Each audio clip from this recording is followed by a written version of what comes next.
Hello everyone, myself Dr. Shravya, physiotherapist. Today I will be speaking about neuroplasticity. As the word itself says, neuro meaning brain and plasticity is the quality of something which gets easily adapted to something else. In short, neuroplasticity is the ability of the brain to respond to its external environment.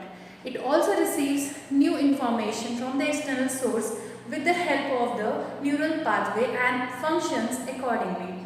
There is a saying which says that neurons that fire together wire together. So I'll just give you a brief example of this. People with acute injuries or acute cases of pain, in them the neurons will be hypersensitive. But if this condition not treated on time, all these neurons will strengthen their connection to give a sensation of the pain for the people with acute conditions which will last for a longer time, and this is how acute cases converts into the chronic conditions.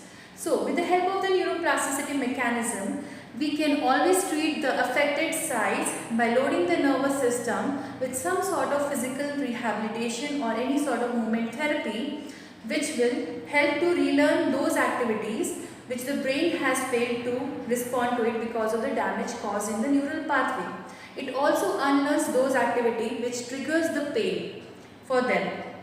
So, in our rehabilitation, we'll be focusing on the weaker spots in the patients with chronic cases or any sort of musculoskeletal injuries, and also try to strengthen those areas. So, if you are looking for any holistic approach for the chronic conditions, we are there here to help you out with our expertise in movement therapy, that is our Pilates, and also the physiotherapy rehabilitation. Any queries regarding this, please connect to our Body and Mind Physio Pilates studio. Thank you.